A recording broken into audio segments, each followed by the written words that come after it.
2027 चुनाव जैसे जैसे करीब आ रहा है, यूपी की राजनीति में एक बड़ा गेम चेंजर मूव सामने आया है। क्या सिर्फ मूर्तियों का कायाकल्प वाकई करोड़ों वोटों का रुख बदल सकता है, या ये सिर्फ चुनावी टाइमिंग का मास्टर स्ट्रोक है? नमस्ते, मेरा नाम प्रदीप पाल है और आप भारत अपडेट देख रहे हैं। दरअसल योगी आदित्यनाथ की सरकार ने एक नई योजना को हरी झंडी दी है, जिसके तहत पूरे उत्तर प्रदेश की 403 विधानसभा सीटों पर डॉक्टर BR अम्बेडकर समेत कई महापुरुषों की मूर्तियों और स्मारकों को नया रूप दिया जाएगा। सिर्फ रंग रोगन नहीं, बल्कि पूरा सौंदर्यीकरण, छत्र चबूतरा और आसपास के इलाकों का डेवलपमेंट भी किया जाएगा, ताकि ये जगहें सम्मान और पहचान दोनों का प्रतीक बन सकें।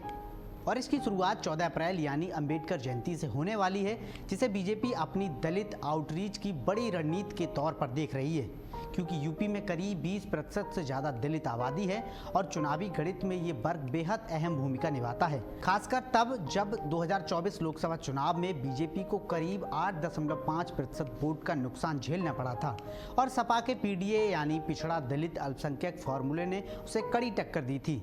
ऐसे में ये योजना सिर्फ विकास नहीं, बल्कि सीधा राजनीतिक मैसेज भी मानी जा रही है कि बीजेपी भी दलित समाज के सम्मान और उनके प्रतीकों के साथ खड़ी है। हमारी सरकार ने तय किया है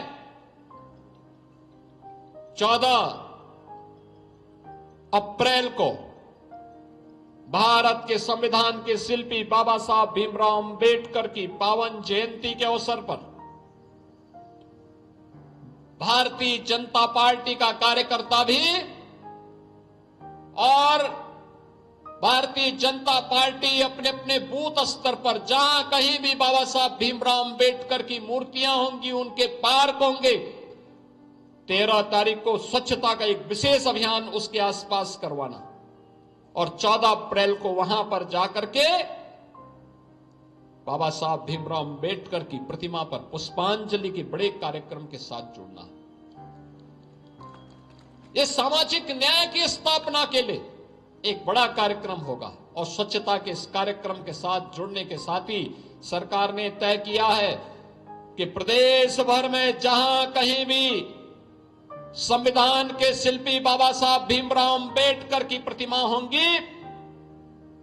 वहां पर प्रतिमा के ऊपर छत्र लगाने का काम, उनकी मूर्ति जहां स्थापित होगी वहां पर जो पार्क होगा, उस पार्क की बाउंड्री वॉल का निर्माण और उसके सुंदरीकरण का काम सरकार अपने पास ले रही है और उस कार्यक्रम का भी हम शुभारंभ करेंगे।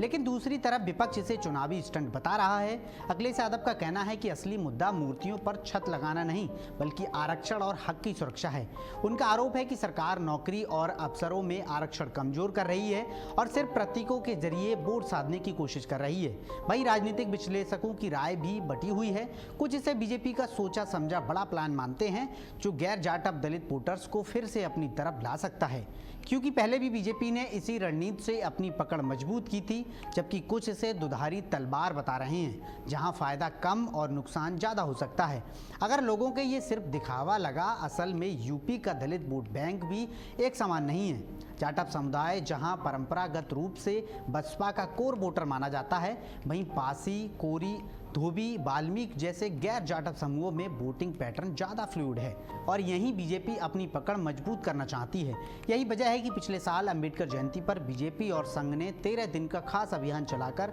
दलित बस्तियों में सीधा संवाद किया था और अब उसी प्रयास को सरकारी योजना के रूप में बड़ा रूप दिया जा रहा है। बीजेपी नेताओं का कहना है कि ये सिर्फ राजनीति नहीं, बल्कि महापुरुषों के सम्मान का काम है और पहले की सरकारों ने इस दिशा में गंभीरता नहीं दिखाई। लेकिन असली सवाल यही है कि क्या मूर्तियों का ये कायाकल्प लोगों के दिलों में भी बदलाव ला पाएगा या नहीं, क्योंकि आज का वोटर सिर्फ प्रतीकों से नहीं, बल्कि रोजगार, शिक्षा, आरक्षण और रोजमर्रा की जिंदगी में बदलाव से प्रभावित होता है। ऐसे में 2027 का चुनाव ये तय करेगा कि योजना बीजेपी के लिए गेम चेंजर साबित होती है या फिर विपक्ष के आरोप सही साबित होते हैं। फिलहाल इतना तय है कि यूपी की सियासत में प्रतिमा से राजनीति का ये नया अध्याय शुरू हो चुका है और इसका असर आने वाले समय में साफ दिखाई देगा। पूरी रिपोर्ट आपको कैसी लगी, कमेंट करके ज़रूर बताइए।